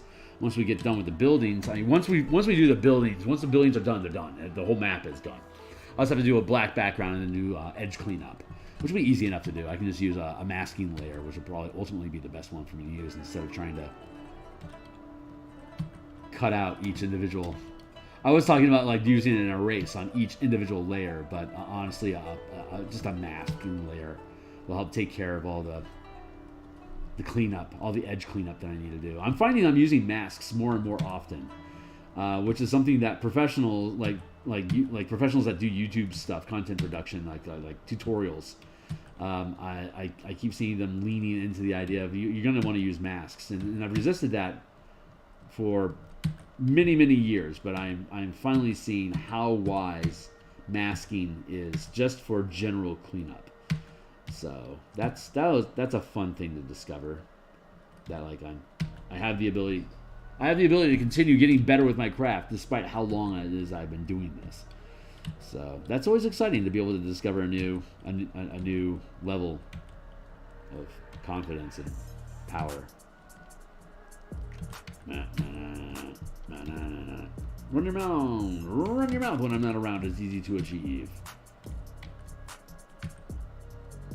You cry to me, friends that sympathize. Now I want to listen to Pantera all day, which I'll have to do off stream because it's monetization issues.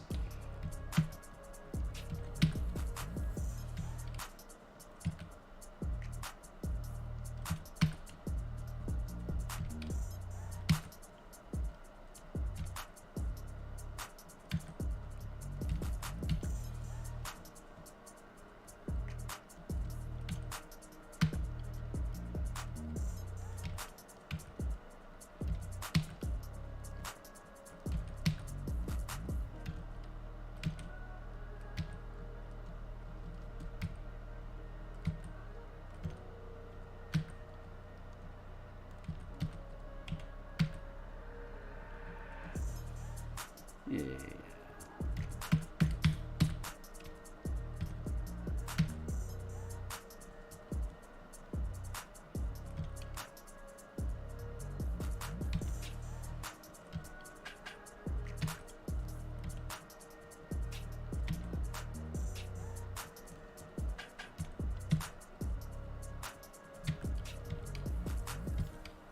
Put a street in through there.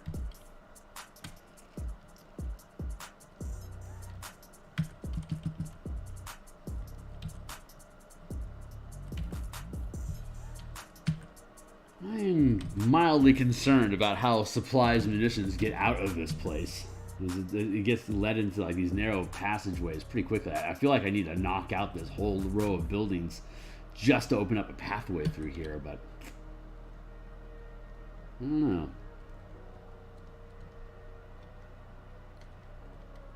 It does not need to be a masterpiece of civil engineering. I mean, this is technically the military wing, so I mean, like if you want to do mercantile, we should be talking about over here. We're almost over there. We are actually almost over there. That's exciting. We just kicked through this quadrant pretty quickly. Now we have a better understanding of what it is that we're trying to do. I'm pretty happy with. Oh my god, this is looking so good. Once we get the new buildings in and we start laying in the stonework, like the masonry, god, this is going to be such a great looking map. Oh man, I am super satisfied with where we're coming along with this thing. So I think we're done with this whole half of the wing. I mean, until we start, layering in the building colors and the tower colors, and we build the icons for these defense towers. We'll get all that. It'll be there. But just one step at a time. We don't want to overwhelm ourselves. Just want to keep moving through the content. I'm going to actually clear up a spot right here a little bit.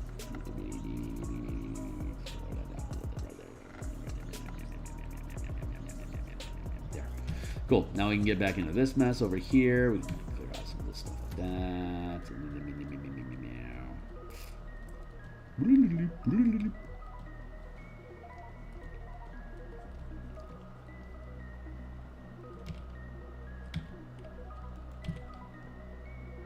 Here's another place where kids are going to want to tailgate before watching the Citadel destroy a planet.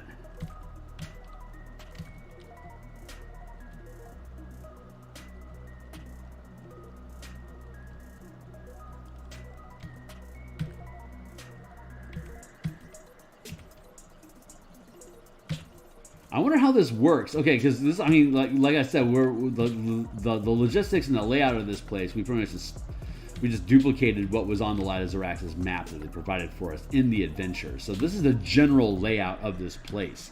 But what's interesting is that this park is a choke point from the east side and the west side, and so like what's the do they have shuttle ships that are constantly running back and forth between both halves, or do they really push that much commerce through these little gates separating left from the right down this middle? Like it's just it's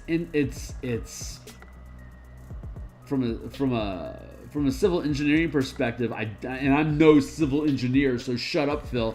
But like there's this I'm concerned about the logistics of how this city is laid out. Like everything is funneling through this sacred garden. I mean, that's a very theocratic. This is a very theocratic organization here. Like this is like some Silver Flame zealot shit we got going on in this place.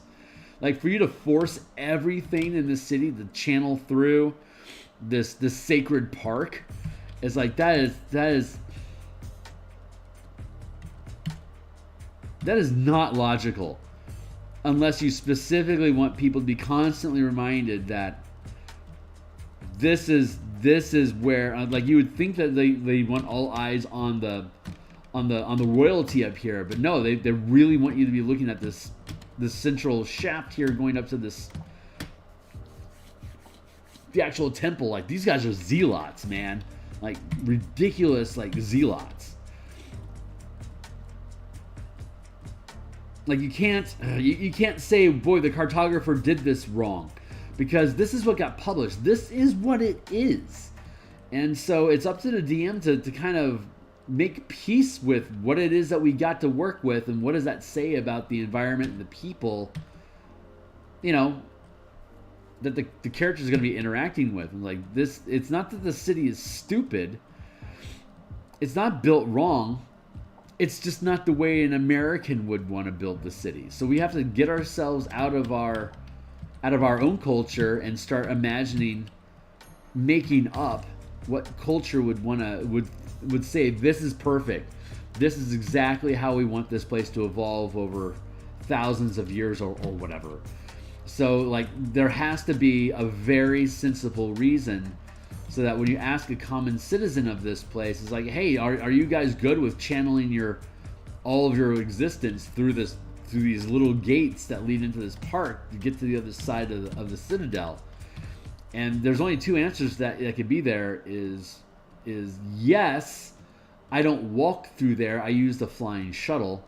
Or yes, I love the opportunity to be at peace in this park. Or yes, this park reminds me of our sacred duty, or whatever it is. Like it has this isn't a flaw. This is a feature, and we have to approach the design of an environment that's given to us. Like we could change it, but we're not using the content of the adventure if we decide to throw this map away and just make up our own. That's not the solution that people are looking for. The solution that people want is like, this Wizards gave us this thing.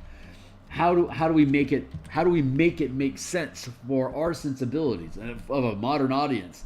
How do we make this sensible for us? Open this document back up. We're down to 15 minutes. Actually, wait. I'm going to cancel this. I'm going to drop this down. We got 10 minutes left on the block. 10 minutes, guys. I don't know what line that was, but it sure wasn't a zoom button. There, that's what we intended to do.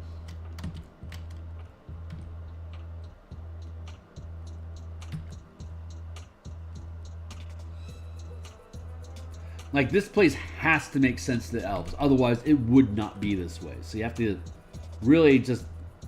Like, I wouldn't do it this way. It's like, well, unless you're willing to redo the entire map, you're kind of stuck with it. So be at peace with it and make up your story. And that's half of the fun of DMing. It's like, boy, this doesn't seem like, at first glance, this makes no sense.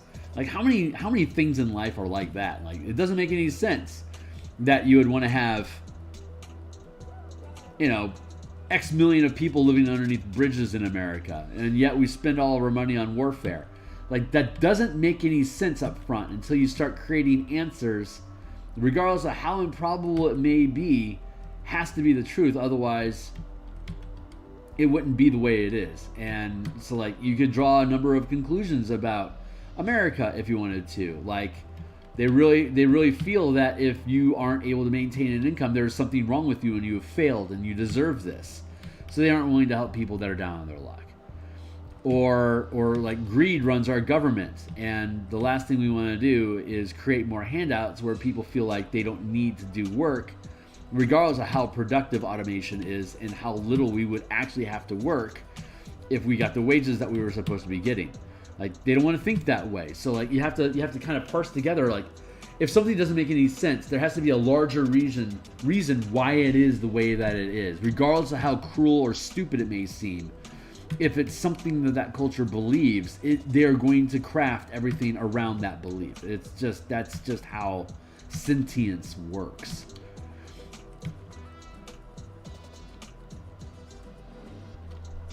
So, if I understand this correctly, WotC's decisions are good, and we should just trust the world building is complete. Well, again, if you aren't willing to create your own assets that are completely different, like this project is, I want to take the assets that exist inside of the book and just improve upon them, not redo them completely. Like, it still has to look like what we remember. You know, like what we're expecting to see from the content that we purchased. If we build something completely different, it's not what people want. But no, Wizards is absolutely not complete on their business. You know that, sarcastic bastard. It's funny. It's funny. But yeah, I mean, you have to draw that line. Like, pardon the pun.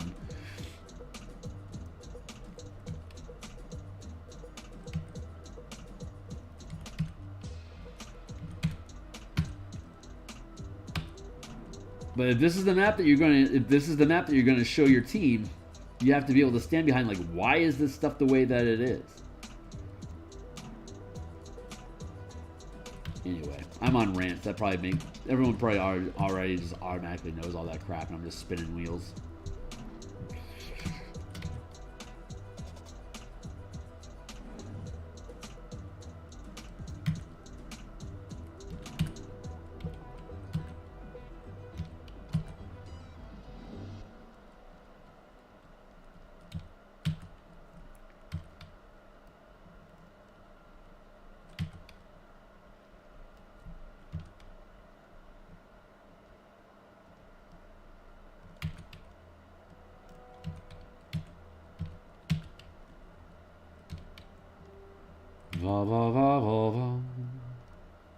What you got saying here?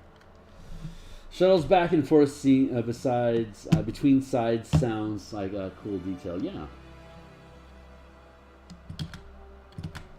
Where am I at? Here I am. Yep, and like with the small craft scale that we have, like just like a small flitter ship. It wouldn't cost 5,000 gold for a major helm. With this product, we've got minor helms, which are, instead of doing 100 million miles per day. Oops, I'm losing my pillow seat. Hold on. Instead of doing 100 million miles per day, a minor helm on a small craft can do 1 million miles per day. So, like, it would take months to be able to cross, like, say, realm space, which is just like, I think it's like 30 billion miles across. Like, it would take months, like literally 100 days ish, for you to take a minor helm to get from one end of the system to the next. But that's perfect for a little thing like this. Like, if you can do 100 miles per round, you know, it's no problem getting from here to here. You know, you can just like do airdrops, like drones, like Amazon drones. Just like have your ship, take off from over here and like flit over to here and then drop it into the central square here. Like just do an airdrop of food, like bagels. It just rains bagels over here. So you don't have anywhere to park your ship. Who knows, man? I don't know.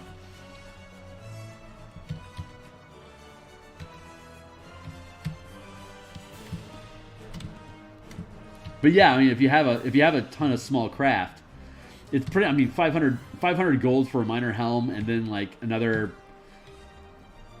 what 600 gold to build just a simple wooden frame ship. That's a ton of money for just a small craft. Like 1,000 gold, and you've got a courier ship that can take you anywhere in the city almost immediately. That's pretty good value. I can see a bunch of that. I don't know if I need to specifically add that detail here for the adventure conversion, but if we have the map asset for the Citadel of Light, we could potentially flesh it out to be more of a community, something to explore more in depth. Like this in the Rock of Brawl would be like great examples of like Astral King, asteroid city states or something like this. The Rock of Brawl, and like maybe we can make up our own, like a Dwarven Citadel sort of thing. That could be actually a really fun expansion project, especially once the Guilds and Kingdoms book comes out and we can detail and quantify all the resources that each one of these communities would actually have available to them. That's actually kind of a compelling idea. That's more like a 2025 idea. It wouldn't be, I wouldn't be knocking down any doors to try to get that produced. But it's a cool idea to start thinking about, like how can you run an asteroid society? Like what does that actually look like? What kind of resources do you need to have access to? Your air supply, your supply chain. Like how far away can you be from a large, like a planet-side society that can provide you with virtually unlimited agriculture as opposed to the limitation you have in these regions? That's actually a really fun geopolitical and civil engineering project that is just nerdy enough that I would want to absolutely spend a shitload of time doing. So that's fun. What happened if you just walk off the edge trying to get to the bottom side? It's only a mile, so it has planar gravity. And in Spelljammer, if you're familiar, if you've got an object such as this that's under if it's like 100 miles or larger, it has spherical gravity. That's the size that you need. According to all the content that we've seen, you have to be at least 100 miles in size to be the smallest of moons. And then that creates that spherical gravity that pulls you to the center of the planet. Anything smaller than that has planar gravity, which means that if you fall off here, you just end up bouncing back and forth between the gravity line. And you'll eventually move out of the gravity plane as you bounce. But it takes, I forgot what the math is. We have a table, depending on the size of the object, how long it takes for something that's just drifting to fall out of the gravity plane and then just end up being in free floating space and then you die. But yeah, you can bounce here and here. Like you could jump off here, bounce through, and then climb here. So you can just bloop over the edge and it'll just flip over to the other map. So it's yeah, there are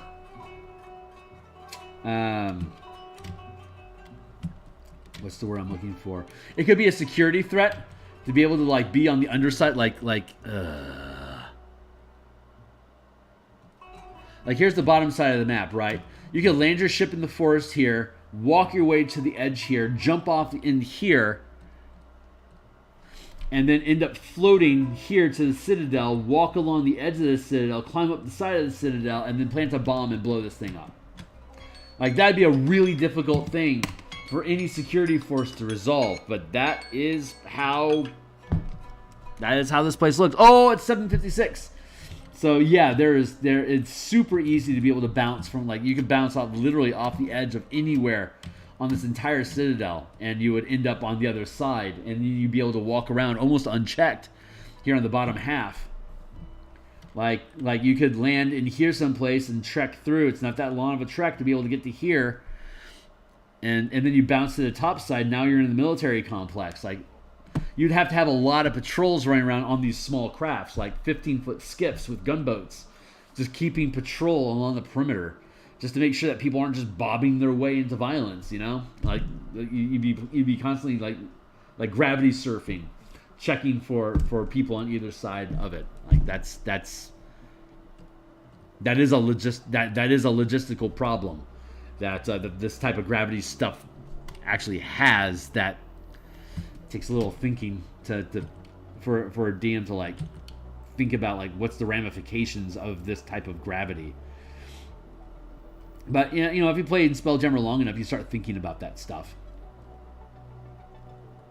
Which is why I chastise wizards for only providing the top side of the Citadel, because it's so easy to drop to the bottom side of it. It's like they didn't want to make it that complicated.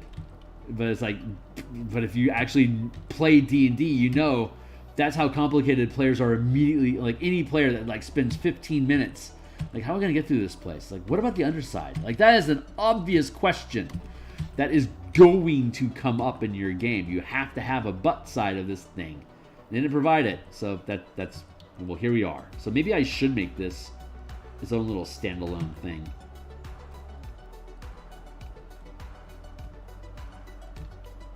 You're helping me convince myself that I need to make this like a standout sell-alone product I put on the DMs Guild just so that people have it.